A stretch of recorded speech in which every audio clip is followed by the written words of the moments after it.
Hello and welcome. I am Bhavan and you have tuned into the 5th episode of the Law and Tech Bulletin from Lawyers Learn, a show where we bring you the latest from the law and technology space. Here's what made headlines in the last fortnight. The Indian government is looking to make big tech companies like Google, Meta, Apple and Microsoft pay Indian news organizations a share of revenue for using their original content.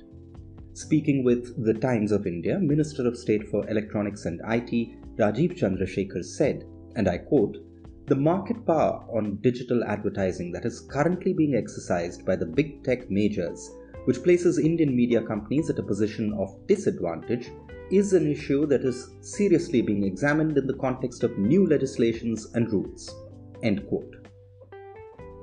The Supreme Court has granted bail to Alt News co-founder Mohammad Zubair in all 6 cases filed against him by the UP police.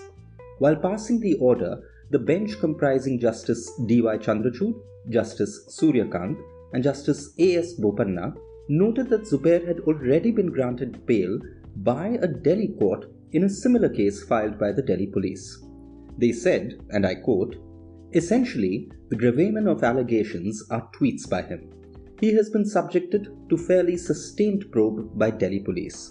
We don't find reason for his deprivation of liberty to persist further." The court also refused to stop the Alt News co-founder from tweeting. Denying the UP government's request, Justice Chandrachud said, and I quote, "We cannot anticipatorily interdict him from exercising his right of free speech." A Bangalore court has passed a John Doe order, directing social media platforms to take down a photograph which was widely circulated to make false and defamatory claims against Justices Suryakant and J.B. Pardiwala of the Supreme Court.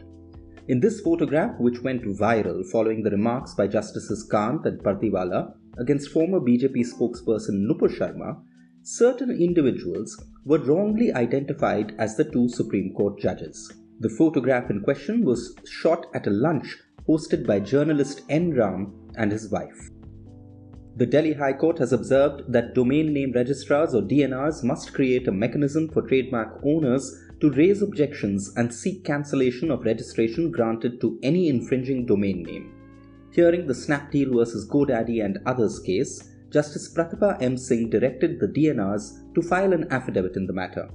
The court also directed the central government's counsel to seek instructions from the government as to the manner in which DNRs providing services in India, despite being based out of other countries, could be made to implement orders passed by Indian courts. Online travel aggregator platform Cleartrip has suffered a data breach. The platform has informed its users that there has been a security anomaly that entailed illegal and unauthorized access to a part of Cleartrip's internal systems. However, it has assured that aside from some details which were part of user profiles, no sensitive information has been compromised. The company has also said that users can choose to reset their passwords as a precautionary measure. The Karnataka High Court has invited expressions of interest from vendors to conduct proof of concept for video conferencing and live streaming solutions. These solutions will be used to create a video conferencing platform for hearings and for live streaming of court proceedings in the High Court as well as district courts. The big appointment this fortnight, former Cyril Amarchand Mangaldas partner Sameer Chugh has joined gaming platform Games 24/7 as its chief legal officer. In a career spanning over 2.5 decades, Mr. Chugh has worked in various companies across sectors including Bharati, SR Group and Cummins India. Those were the big stories for this fortnight. Our podcast is now available across all major platforms: Spotify, Google Podcasts, Apple Podcasts, Amazon Music and Anchor. Do subscribe wherever you get your podcasts. You can also tune in to this bulletin on YouTube. Remember to share your feedback to help us make this bulletin better and more useful for you. See you soon with the next installment of the Law and Tech Bulletin from Lawyers Learn. Until then, toodaloo.